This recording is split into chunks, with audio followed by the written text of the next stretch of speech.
Kim Chi-hwan ordenó que todo su ejército para el más allá fuera una perfecta copia en terracota de sus soldados vivos. De este modo, los leales en esta vida lo serían también en la venidera. Se construyeron más de 7.000 combatientes basados en modelos reales. No hay ningún militar igual a otro. Caras, panoplias, rangos. Todo resulta genuino en este ejército de sombras.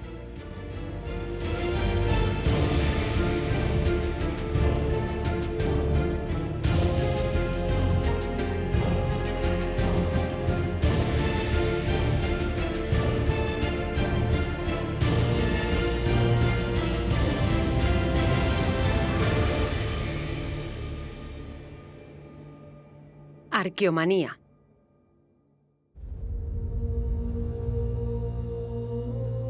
La vida futura. El ejército de terracota.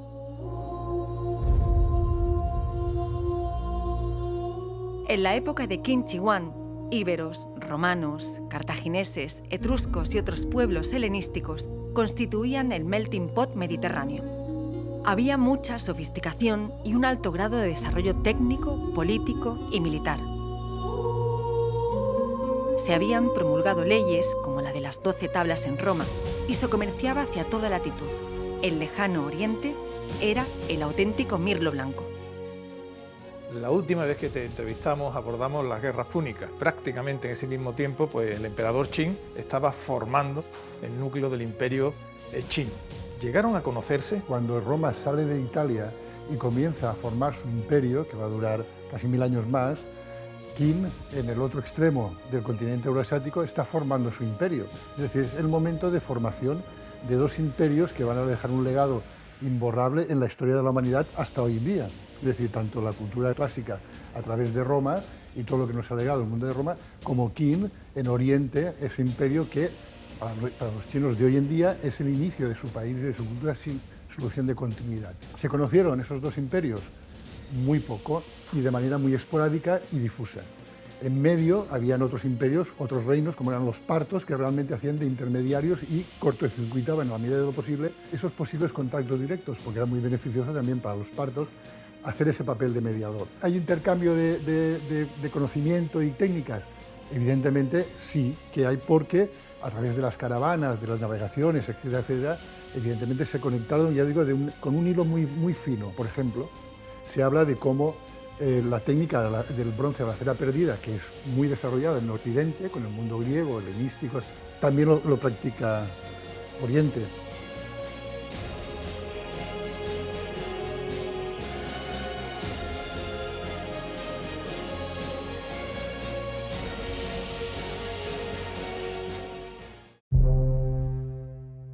El Museo Arqueológico de Alicante ha sido el promotor de una exposición que constituye un hito dentro de las grandes muestras arqueológicas en España y Europa celebradas durante la última década.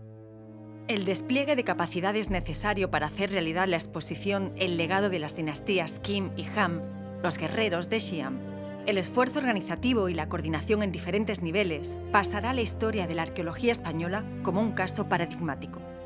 ¿Qué aporta esta gran exposición a Alicante y a España en su conjunto? Bueno, para nosotros estamos encantados sobre todo de poder tener esta gran exposición, que es un referente a nivel mundial. Hay que tener en cuenta que después de la pandemia es la primera salida que hacen. La exposición, más allá del objeto del Qin, de los guerreros, sirve para conocer culturas, conocer mundos distintos, pero tan respetables y que han formado. Conocerlos desde el asombro. Porque claro, el asombro, efectivamente. No cabe otra palabra que algo tan descomunal y colosal que el asombro. Como la idea de trascender a la vida del más allá es común a América, a Europa y a China sin tener contacto entre sí. Que eso nos habla también de la condición humana. Para mí la exposición, más que del objeto, son las ideas que hay detrás de todo esto. Me gusta hablar de esas ideas y del acercamiento entre culturas, que significa eso, porque mucha gente no tendrá idea de China y al salir de esa exposición dirá qué magnífica cultura fue China. Y eso es lo importante. El mundo de las dinastías Qin y Han era de una gran complejidad. La organización social estaba reglamentada. Se trataba de un mundo perfectamente ordenado y contabilizado. el Estado estaba muy presente en todas las esferas de la vida. Para conquistar y gobernar un extenso imperio hacían falta soldados, muchos soldados, pero también un enorme artefacto burocrático. Por eso el emperador Qin se quiso llevar a su sepultura una muestra de estos escribas y asistentes que lo componían. ¿Cómo se organiza algo tan complejo que intervienen tantas personas y además dos países muy alejados?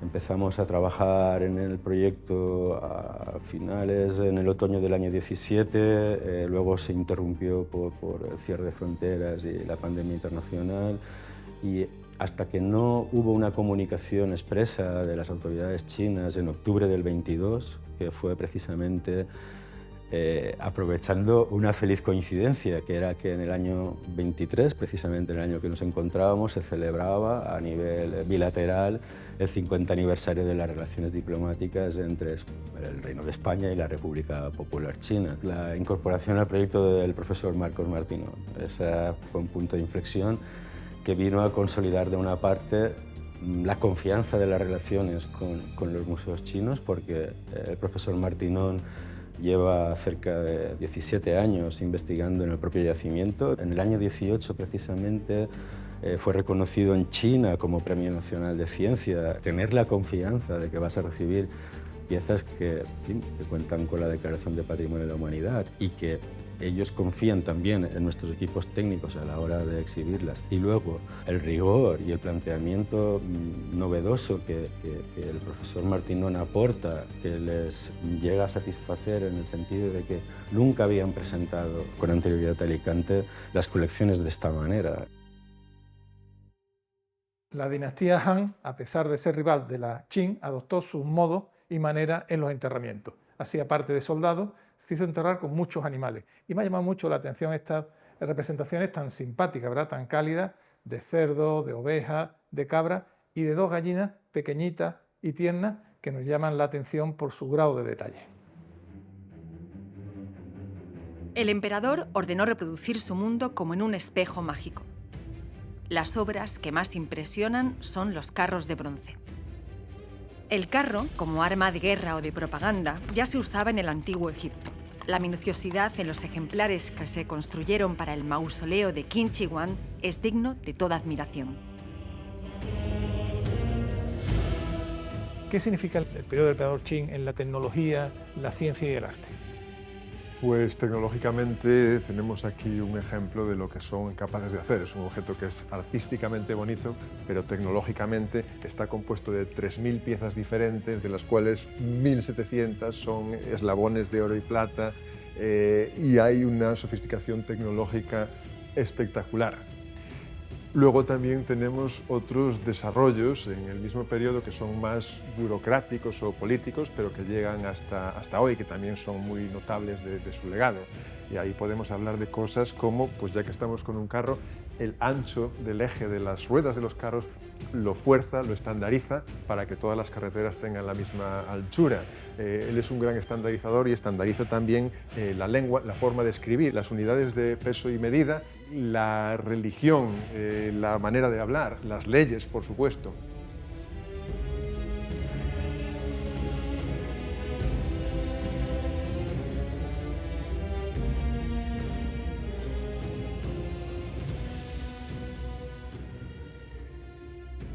Los expertos calculan que más de 500.000 de personas pudo participar en la edificación del gran mausoleo imperial.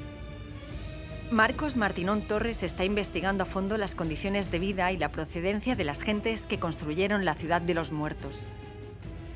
En el propio mausoleo se han excavado restos humanos que se supone que son de los propios trabajadores.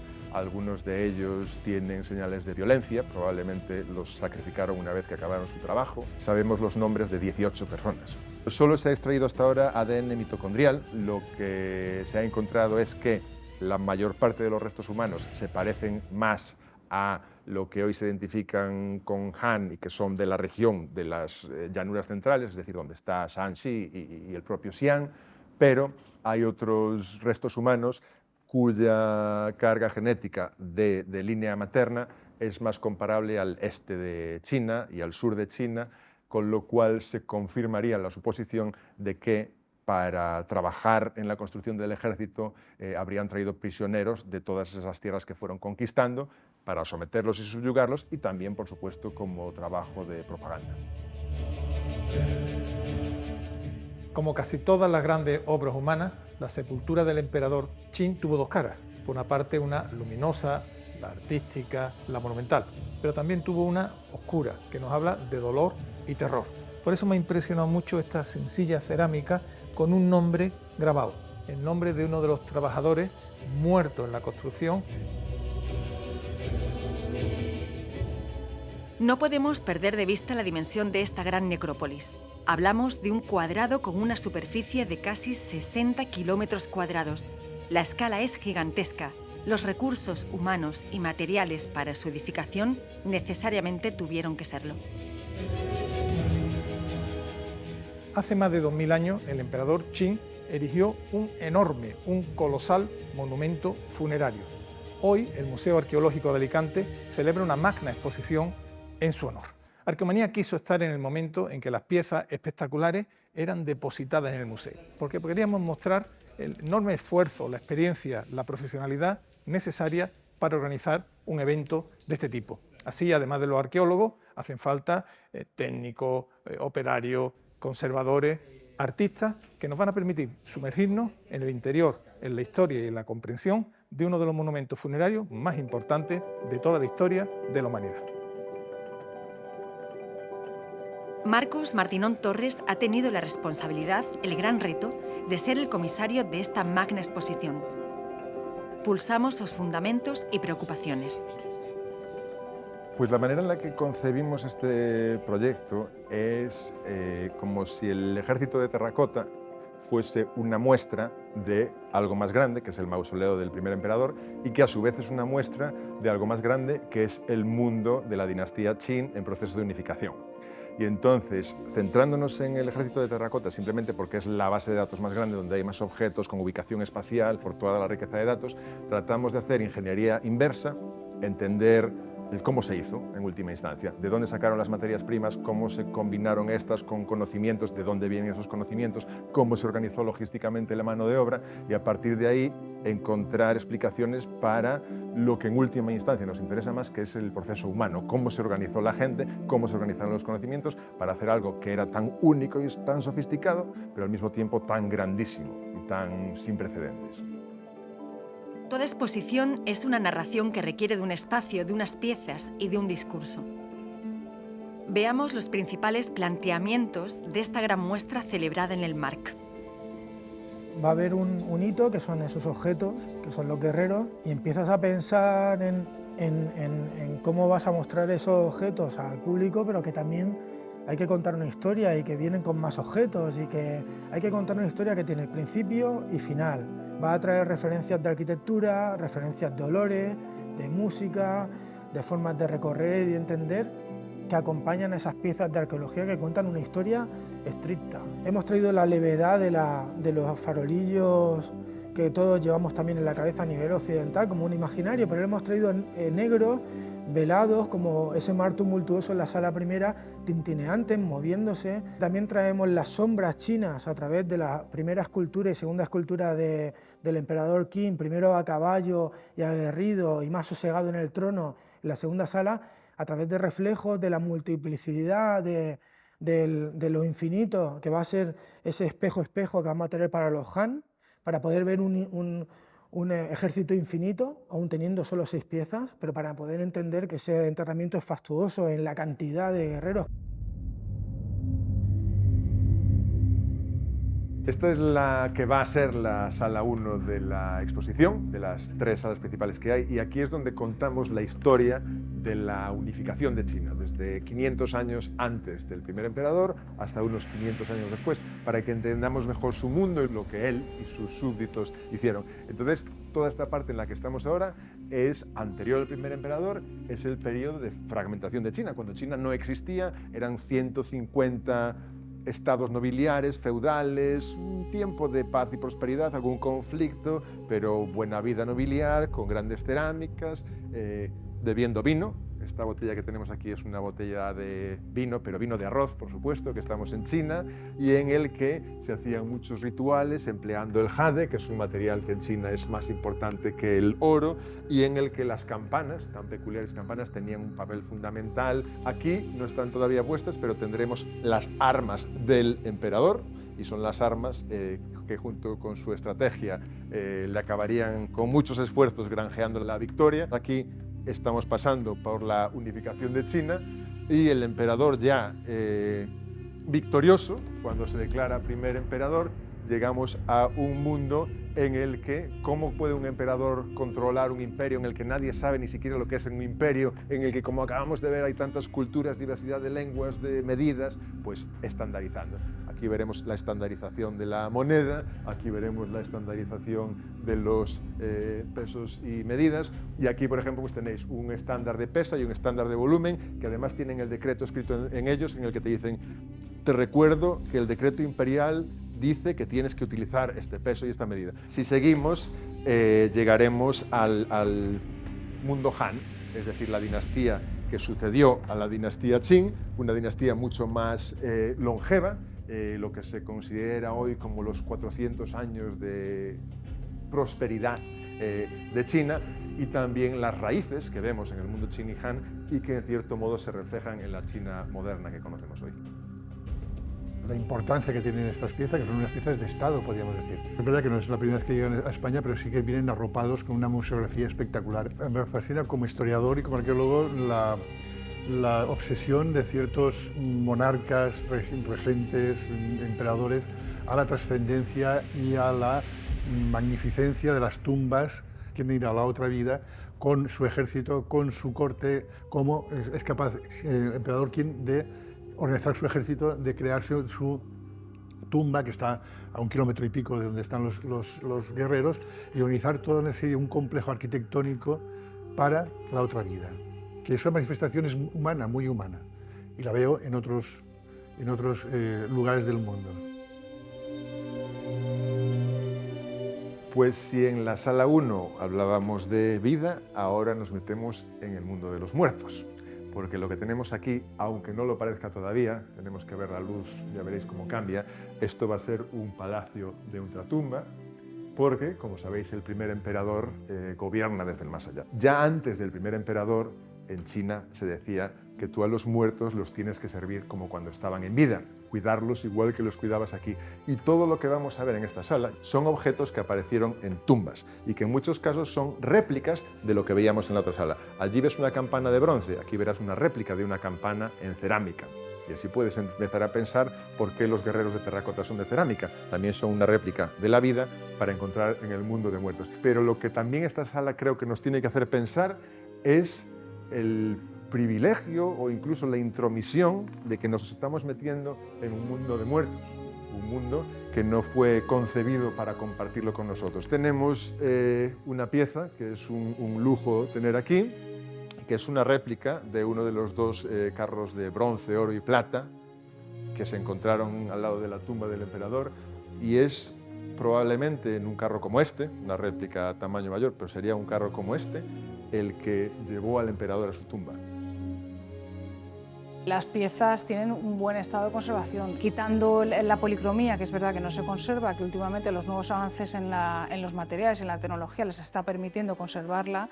Es verdad que todos los guerreros estaban policromados y esa policromía se ha perdido por problemas de conservación. Nosotros nos hemos desplazado a China para certificar y para controlar el estado de conservación, pero nosotros lo que necesitábamos ver es la estabilidad que tenían las piezas, cómo se iban a embalar, porque esas piezas van a ser sometidas a un viaje, a unos movimientos, a unos traslados. Entonces, nosotros necesitamos ver que efectivamente están en un buen estado de conservación, que van a soportar todos esos movimientos y poder controlar luego las piezas una vez cuando nos llegan aquí, que continúen en ese mismo estado de conservación durante toda la exposición. Nosotros tenemos que devolver las piezas en las mismas condiciones que nos las han prestado.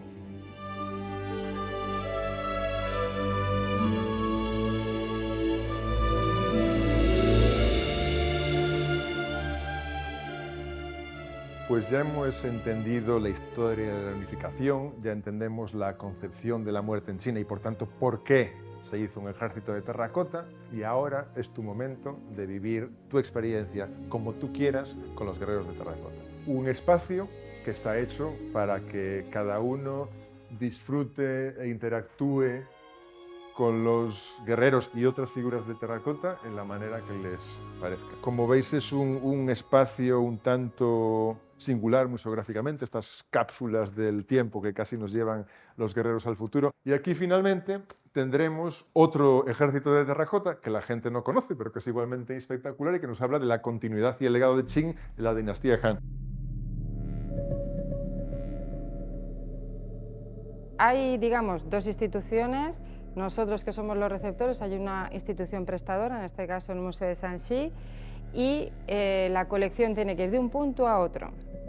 Mi responsabilidad es que vaya de allí a aquí correctamente y que se coloque dentro de las vitrinas con un orden expositivo correcto y con una conservación preventiva correcta. Una vez llegamos a la sala donde se exponen, el problema siempre es un poco la vitrina que se ha diseñado, que nos ponía impedimentos de acceso. Bueno, el caballo yo creo que es la gran pieza, es una pieza muy compleja la manipulación, muy compleja, porque es muy grande, tiene mucho peso, pero claro, tiene un nivel de soporte por los 4 puntos de las patas que no es suficientemente fuerte, y entonces era el que más miedo ha dado. Al final ha salido bien, pero bueno, la cara del caballo y el cuerpo entero, la cola, todo es majestuoso. El relato del proceso de diseño, gestión y construcción de la exposición aumenta el deleite de su vista. Una vez superados los problemas, después de refrendar o desechar planteamientos, la colección resplandece. 8.000 soldados, 500 caballos, 130 carros de combate y además no hay ninguno igual. ¿Cómo eran estos soldados? Pues diferentes, aparentemente estandarizados, como cuando miras hoy un ejército, cuando los miras de lejos, pero cuando te aproximas todos diferentes, y no hemos sido hasta ahora capaces de encontrar dos iguales. Este personaje aquí, como ves, lleva una armadura, es un oficial de rango medio, lo sabemos por esta especie de tocado que lleva, y además tiene la mano pues, para sujetar una lanza o un arma larga. Mientras que este de aquí lleva un pelo más modesto, todos con el pelo largo para respetar a sus ancestros, es por lo que lo hacían, pero este simplemente lleva una toga y llevaría un arco. ¿Cuánto puede empezar y cómo se hacían estos soldados? Es terracota, es decir, es cerámica cocida, y cada uno de ellos pues, pesa entre 180 a 250 kilos. A diferencia de lo que creíamos, cada vez está más claro que se construían cada uno individualmente, o sea que no había mucho molde ni partes estandarizadas, son todas diferentes, de abajo arriba, con piernas macizas para aguantar el peso, luego por dentro huecos con rollos de arcilla y luego esculpían por fuera los detalles. Pero además, después de cocer estos enormes objetos y ponerle su cabeza, que la cabeza se cocía por separado, tenían que cubrirlos de laca y pigmentos. Primero laca del árbol de la laca, aproximadamente 25 árboles de laca por cada uno de los 8.000 guerreros para impermeabilizarlos, y después que estaban completamente cubiertos de pigmentos naturales y artificiales y traídos de todo el imperio. A veces la gente no tiene idea de la escala del lugar y piensan que solo son los guerreros de terracota, cuando en realidad la fosa de los guerreros no es más que un componente relativamente menor y accesorio de un yacimiento arqueológico muchísimo más grande. Es una ciudad de 100 kilómetros cuadrados. ¿Qué pretendía el emperador? Trascendencia, pero más específicamente una expresión de un creer muy asentado en la China del momento e incluso antes del emperador, y es que la vida continúa después de la muerte de una forma muy parecida a la vida de este mundo. Y entonces la gente pudiente se lleva a la tumba todo lo que necesita para la vida del más allá. Sus caballos, sus concubinas, sus instrumentos musicales, sus sirvientes, sus soldados, por supuesto, y en el caso del emperador se crea un palacio desde el que pueda seguir gobernando en ultratumba eternamente. Antes del periodo del primer emperador, lo normal era llevarse objetos y personas reales. Se sacrificaban los esclavos, las concubinas, los animales, se introducían bronces o instrumentos musicales reales. Y en el momento del primer emperador hay elementos que son así. Y luego hay otros objetos que se empiezan a cambiar por representaciones en cerámica.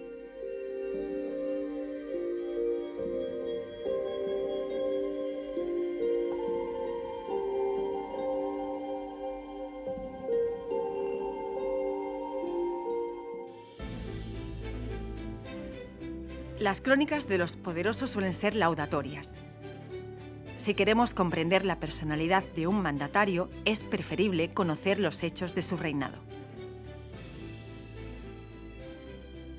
Marco, la visión de este guerrero a la carga de esta escena de guerra intimida, ¿no? Nos habla de tiempos bélicos. ¿Quién fue el emperador Qin? Pues el emperador Qin fue, en primer lugar, un joven que vivió en un mundo muy violento y tumultuoso, un joven probablemente un poco atormentado. Hace unos 2200 años creció entendiendo que la única manera de prosperar era la violencia.